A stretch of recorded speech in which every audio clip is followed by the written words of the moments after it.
ত্যাগ করিয়ে স্টেজি পরিজন গুরুর সঙ্গে কালীঘাটে করে অগমন বেণীমাধব বাল্যবন্ধু সঙ্গেতে ছিল শিষ্যদয় গুরু মহাদেব শ্রী। তারপরে আসে তারা হিন্দু কৃষিকারে দীর্ঘদিন সাধনায় সিদ্ধি লাভ করে। তারপর গুরুর সঙ্গে বিভিন্ন ধর্মের তত্ত্ব যেমন মক্কা মদিনায় নগরের কাবুলিয়ে সকলে গোড়ায় সাথেই বলে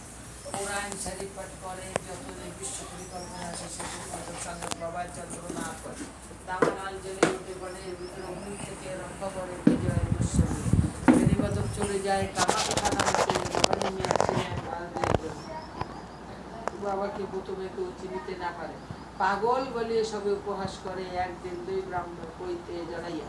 গায়ত্র করিব তারে খুলিয়া দিল চারিদিকে কথা প্রচারিত হল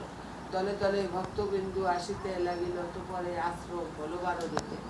বহু ভক্ত শিষ্য সে তার লাগিল আসিতে পাপিতাটি বিধিপত্র আসিল তথা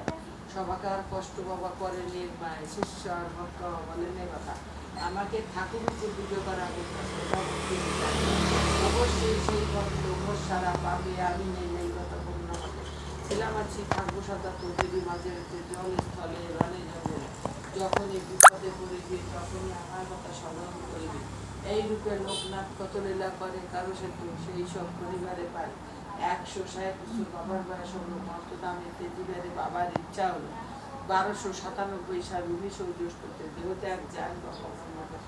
যার ঘরে বাবার চিত্রা রাখিবে যতনে অন্য কষ্ট থাকিবে না তাহারে ভবনে রোগ শোক দুঃখ কষ্ট সব দূরে যাবে পুত্র পুত্র সব সবে আনন্দে থাকিবে বাবার পাঁচালি যেবা পড়ে কিংবা শোনে গুণবান সেই জন সদা রেখো মনে কোন মন্ত্র কোন দীক্ষা নাই তাহার নামে মহামন্ত্র এই মন্ত্র ধামে জয় বাবা।